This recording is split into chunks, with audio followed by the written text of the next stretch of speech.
On today's show, the Cleveland Cavaliers lose in Donovan Mitchell's return to Utah. We'll break that all down. Where went wrong for Cleveland on this new episode. You are Locked On Cavs, your daily Cleveland Cavaliers podcast.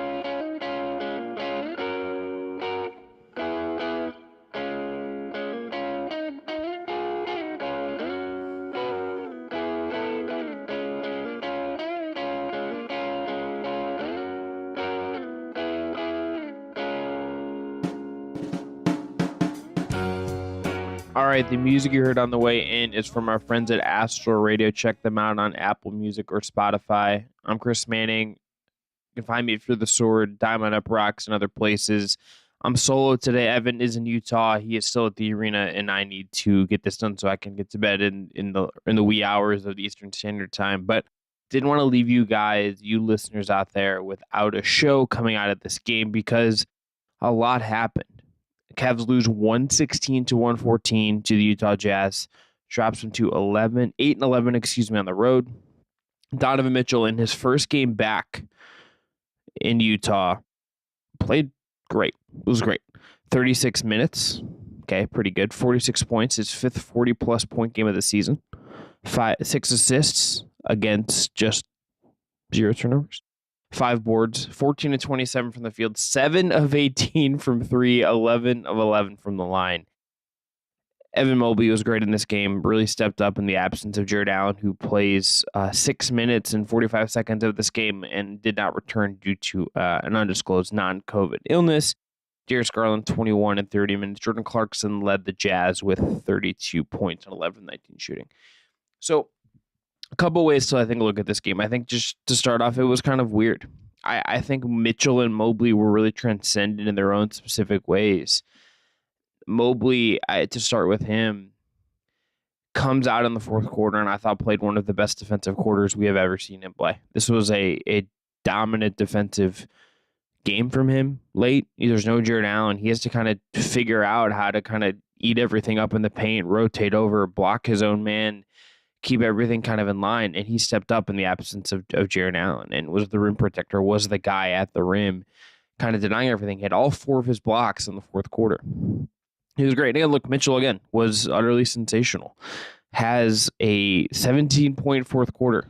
He was 7 of 11 from the field, 3 of 7 from 3. Didn't even, all of his free throws came before that. He's just making tough shots in the fourth quarter. He's doing Donovan Mitchell stuff, things we've seen him do over and over and over again this year.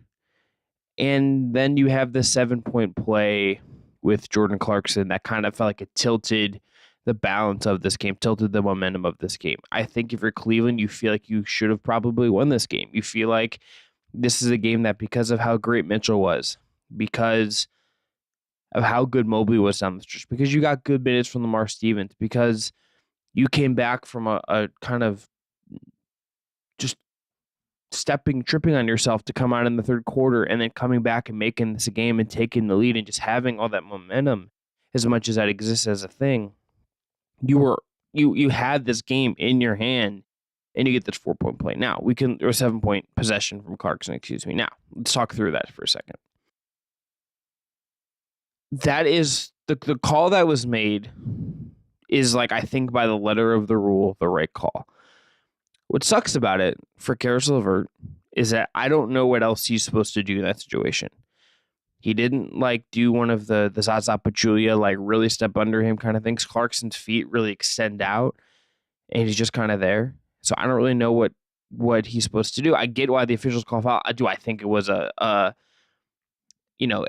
flagrant? Not necessarily. I don't think that was a malicious play by any stretch of the imagination, although I get how they call that play. That in itself is just like a weird, just reality. Okay, you get that, you deal with that, and you move on. And then he gets called again for a foul right after that when Clarkson feels him on his back hip and he rises up and gets the foul call. I get that call too. I don't love it. I think it's kind of grifting basketball, and it's not particularly fun to watch. Or do I think it's really within the flow of what a game can be? But you call it and you live with it and you move on. If you're Cleveland, you kind of just have to do that and kind of overcome some of that stuff, and you couldn't maybe shouldn't have been as bad in the start of the third quarter. Maybe like some of these other things that kind of were a little wonky in this game, you should have just handled better, or maybe you get a lucky break here or there. And maybe that's enough, but it wasn't here. And that play just felt like a big moment. There's not a ton of time left in this game when that happens, right? Like, this is Clarkson. The Cavs at one point in this game are up 5. Okay. Clarkson, they go on this little run. The Jazz, by the time the Cavs are able to kind of get another bucket, they're up when they go up 5, they're up 107-102. The Cavs don't score again until it's 115-109 Utah. That's with 15 seconds to go. So they go this whole stretch, like 3 minutes without a bucket. The 7-point play happens in that stretch. The Jazz keep taking a bunch of free throws in this. Mitchell misses a 3. Donovan, he misses a couple of threes in this one. LeVert misses a makeable 3. Nothing just kind of falls through in that stretch. And so that 7-point possession for Clarkson just kind of feels like it's snowballed into something bigger. And that's tough. And that's a tough way to lose. Again, I think you should, if you want to have some gripes about that officiating and calling a flagrant and calling the foul, like, I get it. I think they're sort of within the rules of law. I don't love them as far as like functional basketball calls go, but I get why they exist. I get why they happen. It also shouldn't take away from how good Mitchell was in his return to Utah. 46. Again, just he's having, I think, just a transcendent season. He's having an all-NBA season. This is the best basketball team that he has ever played. He got a really warm reception. Kelsey Russo wrote a really great story about what he did off the court. Tony Jones has wrote some really great stuff. Like, there's been a ton of great Mitchell stuff on his return to Utah. And he caps it off with a performance that is that is like the capstone of all of these firsts for him this year. He's been back to the Knicks. He's been gone to the Knicks after thought he was going to go there and looked tentative. He has his first game in Cleveland. He has his first game with the Jazz now. Even if he doesn't play, he plays, Royce O'Neal, one of his best friends. Like, he's had all these firsts, and this is kind of the big one. And I'll go back next month for the All-Star game, one would assume. And that'll be a moment too. But he was great in this game. Mobley was great in this game. And it kind of feels like that's going to get overshadowed by some of the stuff that went wrong down the stretch. And we'll talk about that more in segment 2. But he was sensational. The Cavs probably should have won this game. They should feel kind of weird about how that happened, how they lost. Even if those calls are right. Even if you don't love them, I don't love them. They're probably the right call by the letter of the law. And that kind of sucks. But them's the break. Sometimes you get a little bit unlucky and you lose, even though Mitchell and Mobley were transcendent. Okay, we're going to come back after this break. We're going to give out game awards. So that's going to be my MVP, my stat of the night, and my play of the night. But first, you got to tell you about our friends from PrizePicks. Today's episode is brought to you by PrizePicks. So how does PrizePicks work? All you have to do is pick 2 to 6 players, and if they will go score more or less in their PrizePicks projections, you can up to 25 times your money on any single entry. It's not competing against other people. It is just you versus the projections available. PrizePicks offers projections in any sport that you watch. This includes the NBA, NFL, MLB, NHL, PGA, college football, men's college basketball, women's college basketball, soccer, WNBA, esports, NASCAR, tennis, MMA, boxing, disc golf, Eurobasket, cricket, and more. Wow, that's a lot. Entries can be made in 60 seconds or less. It is that easy. Safe and fast withdrawals. Currently operational in over 30 states and Canada. Download the PrizePicks app or go to prizepicks.com to sign up and play daily fantasy sports. First-time users can receive a 100% instant deposit match up to $100 with the promo code LOCKEDON. If you deposit $100, PrizePicks will give you $100. If you deposit $50, PrizePicks will give you $50. Don't forget to enter the promo code LOCKEDON at sign up for an instant deposit match up to $100. Again, promo code LOCKEDON for an instant deposit match at PrizePicks. All right, back here on Locked On Cavs. Chris Manning here solo with Evan out doing Lord knows what in Utah. MVP has to be Donovan Mitchell. I'm going to give co-MVPs because I want to talk about Evan Mobley, and he was just, I think just, I will maybe come away thinking about him out of this game in some ways more than Mitchell. But look, how do you not give it to Mitchell? He has this fantastic return to Utah 40 again. Here's his final stat line. This is just kind of crazy. 46 points for Mitchell. Okay, 5th 40-point game of the season for him. I think 13th overall in his career. John Michael said on the broadcast. 14 of 27 from the field, 7 of 18 from 3, 11 from the line, 6 assists, 5 boards, 3 steals, 0 turnovers. I mean, this is a game where like you just need he just took over. Like Garland was fine, Mobley was great defensively. You didn't have Allen. You got good minutes from some other guys.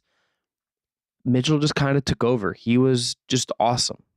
And it wasn't just like a 1 quarter thing. This was a 12-point first quarter. This was a 13-point second quarter.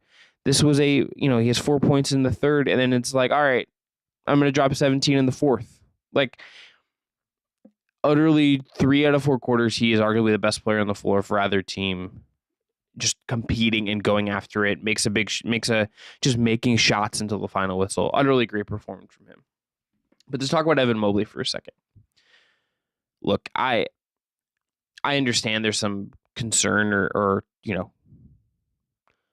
thought that maybe he is not progressing as aggressive as quickly as people would like. We've talked about that. You can go back and listen from a couple days ago about how we discussed this at length and about what Bickerstaff has said about that and what it kind of means in the context of where he's kind of at and how it compares. And I think there's interesting discussions to be had about like him as a development piece and Scotty Barnes and Jalen Green and Cade obviously is in a different class now because of his injury, but like that class have all developed or not developed, I think is kind of an interesting case study because there are all these very different circumstances.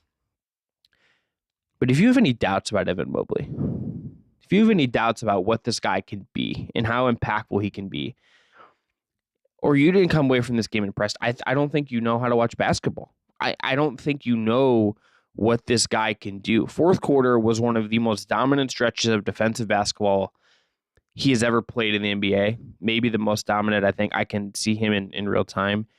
He's in the paint. He's blocking shots. He's contesting shots. He is everywhere. He's eating up space. He's walling up. There's nothing he didn't do in that fourth quarter that wasn't like a high, stout defensive performance. That wasn't all defense level. That wasn't indicative of a guy that I think at his defensive peak could win and maybe will win like a Defensive Player of the Year award, maybe 1 or 2 Defensive Player of the Year awards. He's that special on that end of the floor. Fourth quarter, takes 1 shot. He makes 1 shot. Okay, 1-1 from the field. He's 1-2 from the line, 3 points. Played 11 minutes and 53 seconds. Even with Mitchell and Mitchell taking 11 of Cleveland's 24 shots in the fourth, it's kind of hard for like your 5 to only take 1 shot. And yet I don't know how much I care because the defense was that good. He's just, again, blocking shots, eating space up. He just stepped into not having Jared Allen there. It took a little bit for the Cavs to get there and figure out how to play without Allen. There's no denying that, right? Like they went to no center lineups when Allen goes out. I don't think that they looked like all comfortable in those looks. I think there's something to be said that's maybe like a look you got to develop in time, and Mobley kind of can unlock some of those. But when it comes time for them to really have this game on the line, and they need Mobley to just be the best version of himself defensively, he stepped up. This is a defensive superstar performance. This is like, go back and watch it. Go watch the clips. Go on NBA.com and like look back at his blocks. He's doing everything. Everything he could have done in this game, he did, was just like unreal. Like and this goes into my play of the night, which is a Mobley play. 8:44 to go, fourth quarter. Ochai Agbaji drives from the corner and gets blocked by Evan Mobley. So this possession does end in a second chance dunk for Jared Vanderbilt, which isn't great. And if you're Cleveland, like you got someone else has to step up and grab the rebound and end that possession if Mobley's going to do this.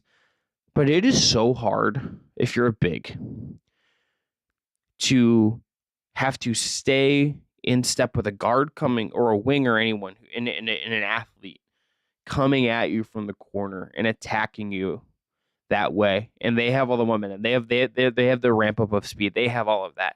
And you just kind of like casually rotate through it, move your hips well, block the shot. and the possession for that player when like they were thinking, oh, I'm going to get a dunk, or like they could have taken a corner three, but they passed it up and attacked the rim and trying to get an easy look or get fouled. Mobley just erases that. He is that good. And look, again, you got to get the rebound. There's other blocks he had that were more highlight. I think, he had the one that just straight up swatted it out of the lane. This play is just like, my goodness, man, this guy can play defense like no one else, really. And he's so skilled. He is so smooth. He is just dominant defensively when he's at his very best. And he's going to grow into something incredibly special. This game is further proof of that. I also want to shout out one Lamar Stevens play from this game. Fourth quarter, pumps, gets a flyby and a pump fake, pulls up from a long two, makes it. Mitchell was wide open, so maybe he should have just passed it to Mitchell and let Mitchell stick the above the break three that he was wide open on. But he hits the jumper and he did something from the corner. If Lamar's going to play, and he played well in this game, I kind of think that he has to do some stuff like that. He can't just not take corner threes or dribble in and then pass it off. He has to do stuff. And that's the kind of play, if he's going to do that and take that with confidence, and that was a repertoire for him at Penn State. That was something he could do at Penn State. That's part of his offensive load when he was, a lead guy at Penn State. He has to do that stuff. So that was a big play for him, and you want to see him doing stuff like that. And I love that Mitchell gives him this big high five after that. All right, so stat of the night. A couple ways you could go with this. I'm going to give you 3, and you can choose your own adventure in this one. So 4 blocks for Mobley in the fourth. I talked about him. He was great. He has one shot on the whole quarter, and this is just defensive dominance from Evan Mobley. I will be thinking about that defensive performance in relation for quite a while. Secondly, so Donovan Mitchell, game high 46 points. He had his 500th career steal in this game when he got his third of the night. Here's the stat, though. His 46 points are the second most in a player's first road game against his former team all time. That is behind only John Williamson from the New Jersey Nets. Back in April of 1978 when he went back to Indiana and scored 50 points. Second most in a player's first road game versus his former team. That's good. Sources say that that's really, really good, really, really impressive. Lastly, here's maybe one way this game also just kind of falls apart that maybe gets overlooked, I think, and I certainly think overlooked it in my initial thoughts about this game. Fourth quarter, there's a big free throw disparity. The Cavs take 2 free throws. The Jazz took 19. The Jazz were 16 of 19 from the field in a quarter that they lost by 2. Cavs win the fourth quarter 30-28. That's a close game. They only lose by 2, obviously, but the Jazz scored over half of their points from the free throw line. Malik Beasley had 2. Mike Conley had 2. Larry Marketing, who was 0-6 from the field and 0-2 from 3 in the fourth. 6-6 from the line. Jordan Clarkson, who absolutely killed the Cavs late in this game, obviously, 5-7. Nikhil Alexander-Walker, 1-2. Jazz got into the penalty. They attacked. They drew fouls. Evan Mobley, as good as he was, did have 3 fouls in the fourth quarter. You did have 2 on Garland in this quarter. You had 3 on Karis LeVert, who had 2 really, really big ones. You had 1 on Lamar Stevens. Those free throws do the Cavs in as well. As much as the 7-point play, as much as some of the other things that went wrong or didn't go Cleveland's way, or they just get unlucky. That's just, and maybe this is an unlucky thing. Maybe this is just, being on the road, whatever it is. 19 free throws, and the Jazz scoring over half of their points in the fourth quarter from the free throw line is just a really big deal. It's hard to win a basketball game as well as Donovan Mitchell played, as good as Evan Mobley was, as contributions you got from other guys like Lamar Stevens were. It's hard to kind of overcome a massive thing. The Jazz shot 20% from the field in the fourth quarter. They shot 16% from 3, and they won. Wild stuff. Weird game. All right, after the break, I'm going to talk a little bit about the impact of the Kevin Durant injury on the Cavs next couple weeks, and also a little bit about the rotation in this game. But first, I want to tell you about our friends at BetOnline. Today's episode is brought to you by BetOnline. BetOnline is your number one source for all your info, stats, news, and analysis this season when it comes to sports betting. Get the latest odds and trends for every professional and amateur league out there, from pro football to college bowl season to basketball and so much more. They've got it all at BetOnline.net. For title odds right now in the NBA, the Celtics have the best odds in the league at plus 400. The Bucks are second at plus 600. The Nets are next at plus 750, and the Warriors are plus 900. The Cavs, meanwhile, come in at plus 1,800. That is the 8th best odds in the NBA as of right now. If you listen to sports podcasts, and I'm sure you do, you can even find those at BetOnline as well. They are always the fastest and easiest way to get your betting info. Head to the website today or use your mobile device to learn more. That is BetOnline. That is where the game starts. Again, check them out today. They got all kinds of NBA stuff there. Go check them out. Okay, last segment, Locked On Cavs podcast. Chris Manning here solo with you. A couple of final things from this game. I think the rotations in this game sometimes felt a little bit off. I didn't understand I think the Jetty Osman thing, I understand hesitancy from the coaching staff with him, but like his stretch is really needed. I would have maybe liked to seen a little bit more of him. I do think Okoro defensively maybe was the right fit late in that game instead of LeVert, just to kind of contain Clarkson.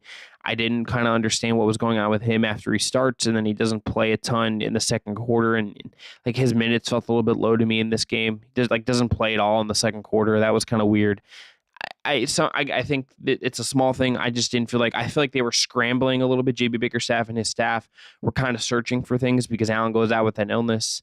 We don't know what that means for him, by the way, in relation to him playing Thursday in Portland or when they play in Minnesota on the weekend. But we'll have updates here on the show as that happens. We'll cover it other places. But like I felt like they were looking for lineups that kind of worked and just trying to find stuff. And some of the buttons I might have hit a little bit differently.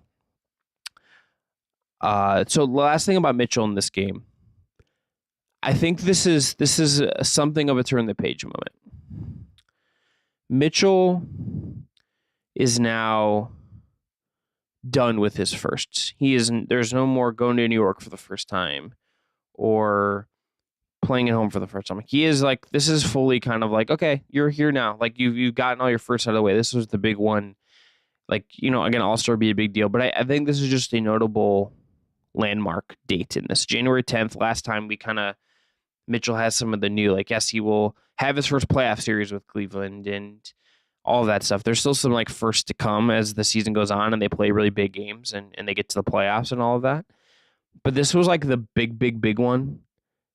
He will, maybe he goes somewhere else someday, whatever. But like in terms of right now in this present moment, this is like the one time he has to go back to his former place that he grew up in the NBA and deal with playing there for the first time and see everyone that he maybe hadn't seen in a while and all that stuff. And that in itself is just a big deal.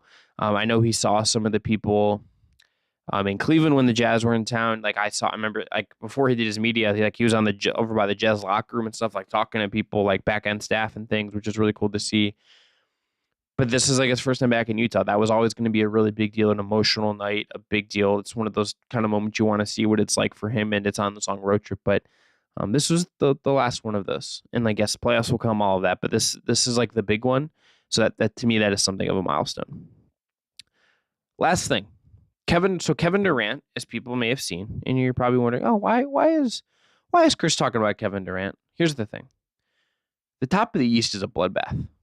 It is just an absolute, like, drag them out, rock 'em, sock 'em robots, like competitive slog for the East right now. As it stands, here's the top 5 in the East, and these are the 5 best teams, I think, in the conference. Boston's at number 1. They're a game and a half up on the Nets, who are second. The Bucks are third. The 76ers are fourth, and the Cavs are fifth. The Cavs, just by virtue of having played 2 more games than Philly, have a slightly lower winning percentage, even though they have 1 more win, 1 more loss, and they're both 3.5 games back of Boston, but they're fifth right now. Kevin Durant has been having like an MVP season. The Nets just went on that 18-20. Durant's playing at a crazy level. Like they still won 9 of 10. But Durant got hurt the other day as an MCL injury. This is like third, I believe, MCL injury in that knee. And we'll see how long he's going to be out. He could be out a month. They're saying 2 weeks. We'll see if it's a month. We'll see what the reevaluation that the team said they're going to have looks like in 2 weeks. They said Woj just reported that it's going to be a month. This is now a window for the Cavs to do some damage here. You have to maximize these little opportunities that you get when maybe like Kyrie and Ben Simmons and Nick Claxton, maybe they handle this month well and they deal with it. Like the Nets schedule, like maybe they just handle it and the Nets win enough games to tread water. Like they have some winnable games on their schedule the next month. Like they will play. They do play Boston on Thursday, but like they play the Suns, who are reeling right now. They play the Pistons. They play the Spurs. Like they have some winnable games between now and you get to the All-Star break, and like you're in a good spot there. Like let's say it doesn't come back to the All-Star break, till after the All-Star break. Like they have a somewhat manageable schedule over that stretch. Like some tough games, but like they can manage, and maybe KD comes back after the All-Star game. If you're Cleveland, I think like the goal should be not the optimal outcome is to not be in the 5th seed or even the 4th seed. I think you want to be top 3. Brooklyn, I think, has just been maybe the second best team in the conference on aggregate for the year. They're either 3rd, maybe behind Cleveland in there, but they're 2nd in the standings right now. They've been incredible of late. KD is a big part of that. So he's out. What does that look like? Does that open up a door for Cleveland or Milwaukee or Philly to push and make a run? Like, again, the Cavs, they're 2 games back of the Nets. If Durant misses a month, that's a decent chunk of games. Maybe the Cavs, look, they have a tough schedule as well. You look at some of they have the Pelicans at home on Monday. They have the Grizzlies on the road next week. They have the Warriors. They have the Bucks. They have the Clippers at home. They have like the Heat. They have the Grizzlies again. Like they have tough games of their own, mixed in with like some little easier games like against Houston, against Detroit. If you're Cleveland, this is one of those stretches where I think if you can play well, you can rack up some wins the game you're supposed to. Maybe you don't have another unfortunate kind of ill luck with this Jazz game. Maybe you just get some things that break your way. This could be one of those moments where you look back and say, okay, while Durant was out, we did enough. We maximized that opportunity. It's unfortunate. Like maybe you want to go head to head and compete against the very best and all of that. But if you can rack up some nice wins this next month and then it slide just a little bit, maybe that gives you an edge. You could get into the top 3. You can avoid, being on the road in the first round or having a harder path to get out of the first round. Because if the season ended today, it's Cavs Sixers in round 1. Of the top, other good teams, that's the team I most want to play if I'm Cleveland. But it's still hard. It's Joel Embiid. It's dealing with that and dealing with everything that they can present you. If you get in the top 3 and you could get Indiana or the Knicks or the Hawks or one of these teams, like you should feel better about getting out of the first round and advancing. And Cleveland should, I think, have a really good chance to get out of the first round anyway. But you maximize your seeding, maximize your home court, give yourself the best chance possible to make the most of the season. This next month is going to have a part of that. We'll go back out at the end of the year. This is one of the things that I will go back and look at and say, okay, how did they do that month while Durant was out? How did the Nets do? Did that matter at all? Maybe I'm wrong. Maybe this won't matter. But this is just one of those things where my brain said, okay, it sucks to not get to watch KD with how well he's playing. It's just a basketball fan. But for Cleveland and viewing it through that prism, this is one of those months where, like, if you can rack up some wins, maybe the Nets take a step back. That opens up a door for you to build back and make this a race, as after the Nets were just kind of boat racing people the last stretch of time here. Okay, that is it. Thanks again for listening to Locked On Cavs, your first listen every day. Thanks again to Jake Stevens for producing us. For your next listen, check out Game to Game NBA. Every moment, every top performance, every result. Locked On Game to Game covers every game from across the NBA with local analysis only Locked On can deliver. Follow Game to Game on Locked On NBA. It's available on the Odyssey app, YouTube, and wherever you get your podcasts. I'm Chris. We'll be back tomorrow to talk more about Mitchell and Utah, more about what's going on with the Cavs, and check in really at the halfway point of the season. We are in the second half of the year now, so we'll do a kind of 41 game or so check-in. 42, not technically, but we'll dive into the first half of the year. Evan will be back. Until then, I'm Chris. Peace out. Be well. Stay out.